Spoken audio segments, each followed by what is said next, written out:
Alice Zawadzki and Dan Whieldon. Thanks for joining us today at the Royal Northern College of Music. Alice, you studied here. I did, yeah. So how will it feel to be back in Manchester playing the Manchester Jazz Festival?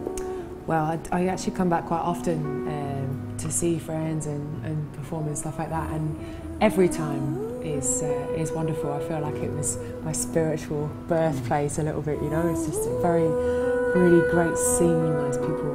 Yeah, I always feel very warm coming back, definitely. Great.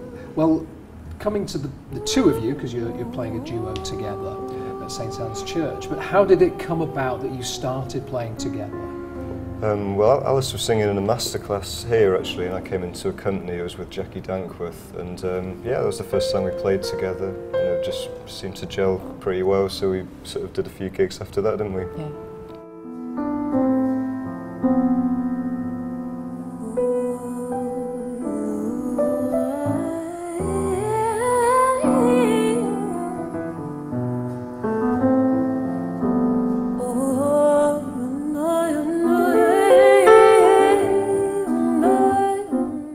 How do you think your individual musical styles complement one another when you're doing your duet?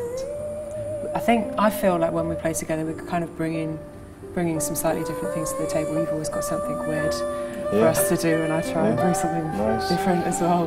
But yeah, I think we've got similar backgrounds, though, haven't we? Like in terms of classical, we both came from classical backgrounds, I suppose, and I think we both like to use our ears a lot and like sort of listen to each other, which all musicians should do anyway. But I think there's always quite a lot of natural improvisation, isn't there, in what we do. Dan's one of the few people, you know, when you're playing or singing or something with people, and you just think, oh, wouldn't it be great if at this moment that person did that, but you just think, oh no, we need to have a rehearsal or whatever, and Dan would always just do it, you know, as if it was telepathy. I don't know if you feel the same way about me. Yeah, no, definitely. It's good, yeah. I felt that with you very much. Very kind, thank you.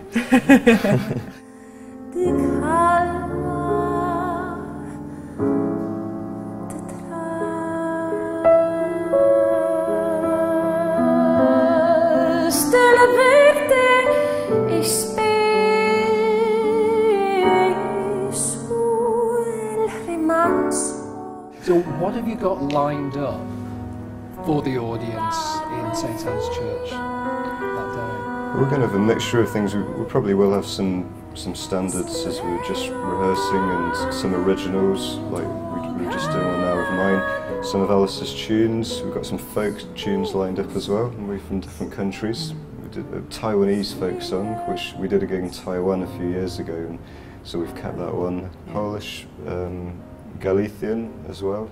So a bit of a mixture, a few folk songs, but there'll definitely be a jazz element as well. There's one tune by one of my favourite pianists, Enrico Piranesi, Italian piano player, and we're going to do one of his tunes, hopefully.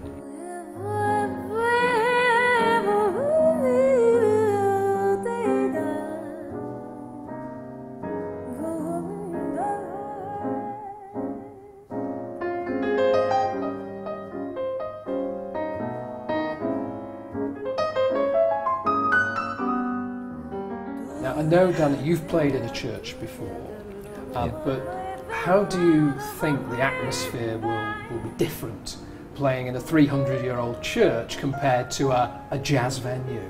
I think obviously it would be complete silence, which is not always what you get in a jazz venue, but that would be really nice. The acoustics, I think, for what we're doing will be great. It's a very nice piano in the church as well, so I'm looking forward to it. As well as the gig at St Anne's Church, Alice, you've got another gig during the festival as well. Now that's going to be at Matt and Fred's. Yeah. I'm assuming it'll be a different feel. What's on offer from that particular repertoire? Well, that gig is a large band, so we've got rhythm section with guitar and cello, percussion, baritone sax.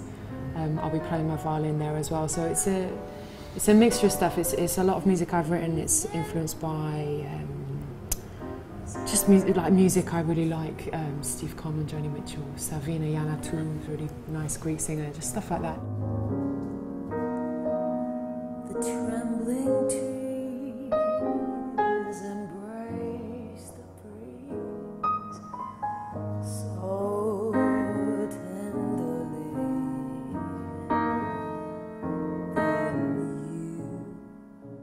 finally, what do you think Manchester Jazz Festival brings to young, upcoming jazz musicians? I think it's great. I mean, it's the one time a year when most of us look forward to, isn't it? Just loads of gigs that you can see meant for free, most of them, which is fantastic.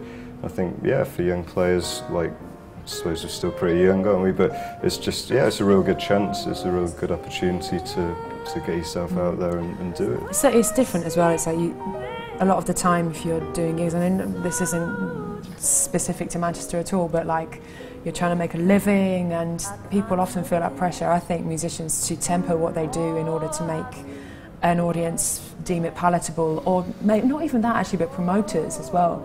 And I think at a festival like this, because there's so much support and there's a buzz about it, and it's kind of that's the specific thing, is that it's for sort of hopefully lots of original new music. It's a chance to actually have a platform for that when otherwise it's, you know, maybe you're sort of up against a few things sometimes when you're trying to do that.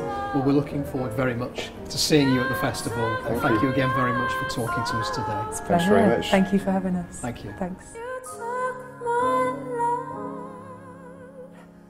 So